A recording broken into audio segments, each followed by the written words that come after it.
So let's kick things off here with the first game of the podcast. It is the Cardinals at the Titans. As we sit right now over on BetMGM, it is 3 in favor of the Titans. As we look across the board, it is 3 across the board right now. Now, this one has moved, guys. We know this. We have seen this total move, the line here move from 2.5 to 3. I saw just yesterday on multiple occasions this thing bounce back down to 2.5, back up to 3, back down to 2.5, back up to 3. So there's been some action on this game, maybe a little bit of disagreement. Kyler Murray goes on the road to the Titans, hopefully fully healed. If we remember, Kyler Murray was putting up some serious numbers last year until he hurt that shoulder. And not only did his production goes down, but the way that this offense functioned really went down as well. He was hesitant to run because he didn't want to get hit. And if he's not using his legs, then that isn't how this offense is designed. And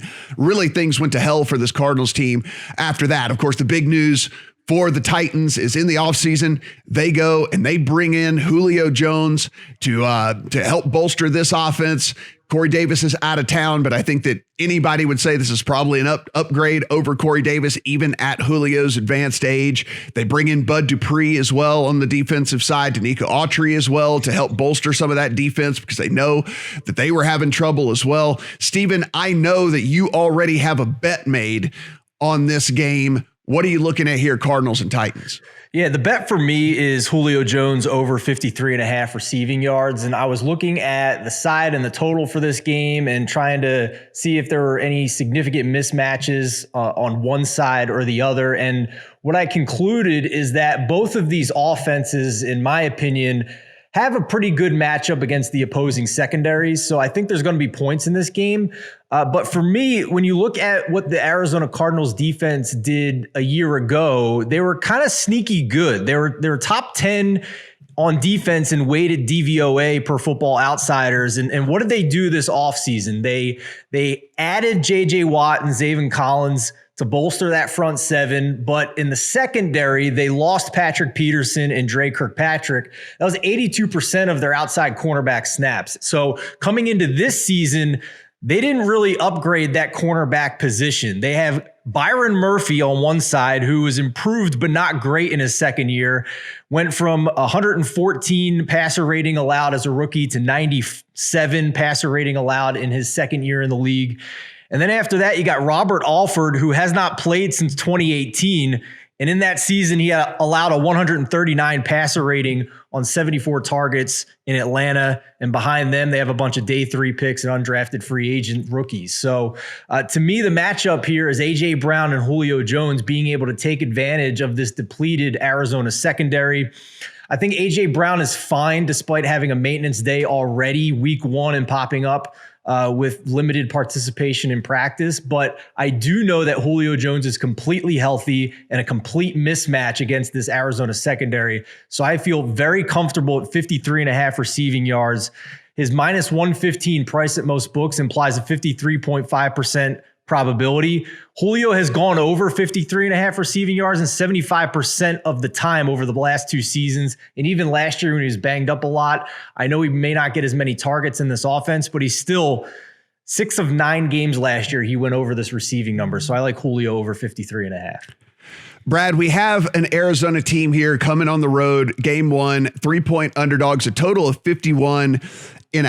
I mean, again, good Kyler Murray and good Cliff Kingsbury and good Arizona Cardinals last year was actually a pretty interesting team. Now, you add AJ Green to the mix, who apparently, for whatever reason, has found the time machine. If you listen to every beat reporter out there, and AJ Green looks like AJ Green of 5 years ago.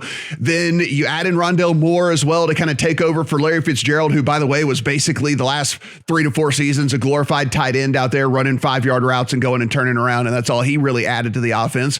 You already have one of the very best receivers in the entire NFL, and DeAndre Hopkins. What are you expecting from this Arizona Cardinals team? And do you think that the defensive upgrades that the Titans made are going to be good enough to keep them from scoring points? So I think these two teams are very, very similar. Like they've both got huge questions at cornerback specifically, as Stephen laid out. You know, pretty much everything said about the Cardinals secondary there, you could go and say about the Titans secondary. Like they don't really have any corners you would look at and, you know, be afraid of. So I think they're similar teams. I think there's a couple of reasons why I like the Arizona side here, while they could be a little bit undervalued. One is that kind of switch at the midway of last season that you talked about there. You know, in the through the first 8 weeks, Cardinals were the 7th best offense in terms of EPA per play. Murray got a shoulder injury, maybe didn't want to run so much. Some people think they got figured out, that, you know, Bill Belichick put out the blueprint to defend them with, I think it was basically a dime package, put a load of DBs on the field and play fast.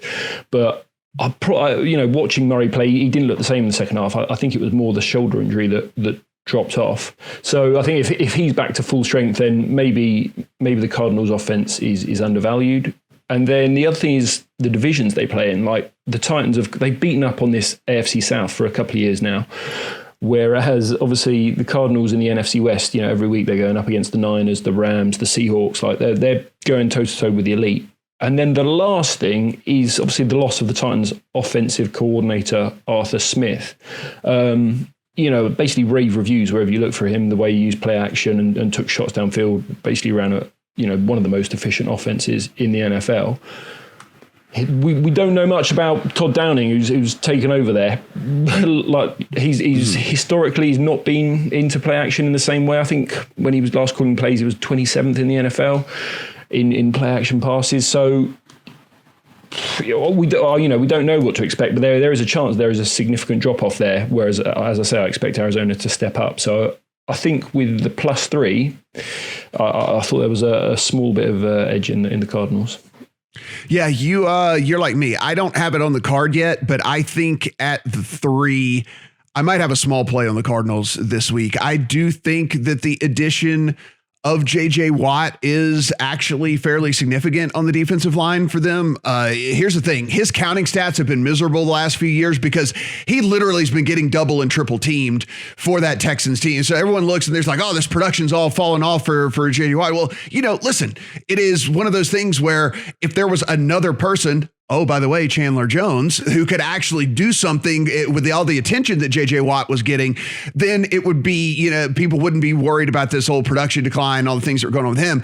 I think if he's as disruptive as he was for the Texans, and then Chandler Jones can take advantage of that, or if they decide, oh, we can't do this because of Chandler Jones, then I think you're going to start to see those counting stats and those things that people actually care about for whatever reason really start to climb again for JJ Watt. I don't think he's completely done as long as he's actually out there on the field. Of course, health being a concern, but it's week 1 and we don't really care about that because he's healthy heading into week 1. And that's one of the things I'm looking at as well. So I actually think this defense could do a little bit here to slow down this Titans offense. I also have a slight lean to the 3 on the Arizona Cardinals and might end up making my betting card.